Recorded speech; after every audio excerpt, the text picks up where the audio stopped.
Alors le mandat de président du conseil d'administration du SDIS, c'est un mandat d'élu et j'ai pour objectif premier que ce soit un service public performant, que chaque Essonnien, où qu'il se trouve en Essonne, au nord, au sud, à l'est ou à l'ouest, puisse avoir accès à un service public de secours, d'incendie, de façon tout à fait équitable.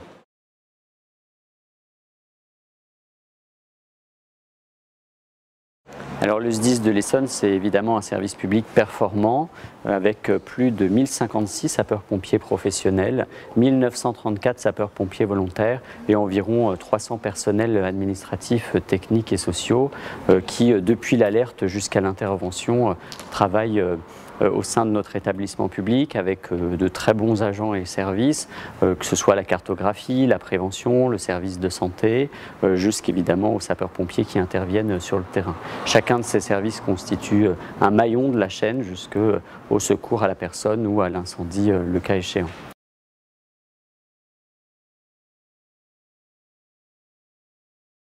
Ce qui représente pour nos sapeurs-pompiers environ 90 000 interventions par an.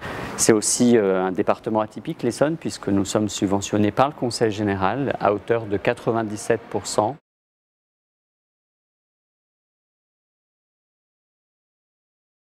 L'objectif que je me suis fixé en mars 2011 en arrivant comme président du SDIS, c'était deux objectifs, deux principes, en tout cas deux postulats de départ. Le premier, ne fermer aucun centre de secours et le second, maintenir les effectifs. Tout ça s'inscrit sur une couverture opérationnelle avec l'idée que chaque Essonnien soit défendu de la même façon où qu'il se trouve. Et donc nous avons voté sous la coupe du préfet le schéma départemental d'analyse et de couverture des risques pour les 5 ans à venir.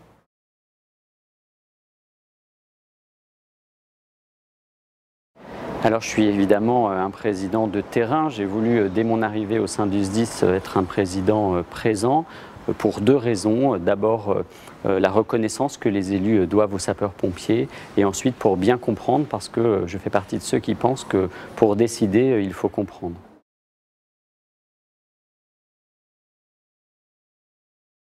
Alors effectivement, en 40 ans, c'est la date anniversaire du SDIS de l'Essonne. Il a été créé en 1973. Les techniques ont énormément évolué. On ne découpe plus une voiture de la même façon hier qu'aujourd'hui. Aujourd'hui, nous avons des voitures au GPL, nous avons des voitures électriques. Et les pompiers se sont très bien adaptés, peut-être aussi parce que dans l'Essonne, nous avons une culture de la formation. Nous avons historiquement accueilli l'école nationale à Nainville-les-Roches, qui est aujourd'hui à Aix-en-Provence. Et effectivement, les pompiers ont su faire preuve d'adaptabilité.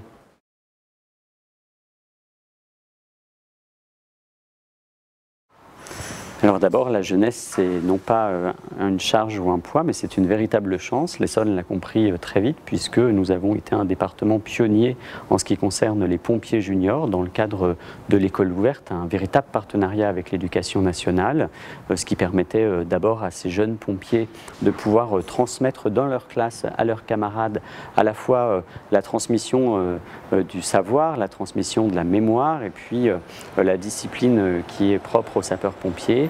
Et nous avons aussi nos jeunes sapeurs-pompiers, environ 26-27 sections en Essonne, qui constituent un véritable vivier à la fois pour les sapeurs-pompiers, volontaires ou professionnels. J'ai souvent ce coutume de dire que les jeunes sapeurs-pompiers sont nos sapeurs-pompiers volontaires de demain et nos sapeurs-pompiers professionnels d'après-demain. Nous avons d'autres idées sur la jeunesse et nous allons la décliner dans les toutes prochaines semaines. C'est de généraliser à l'ensemble d'une classe d'âge, la 5e, à l'ensemble des collégiens de l'Essonne, ce qu'on appelle les gestes élémentaires de survie.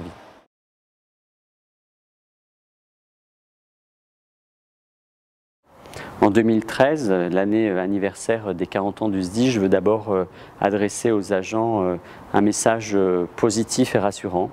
Je veux aussi les féliciter pour le travail qu'ils accomplissent au quotidien. Être pompier, c'est un projet de vie, c'est un projet de société qui porte haut les valeurs de solidarité et de respect des autres. À travers ce livre, je vous invite à découvrir l'histoire et les valeurs des sapeurs-pompiers de l'Essonne. Bonne lecture.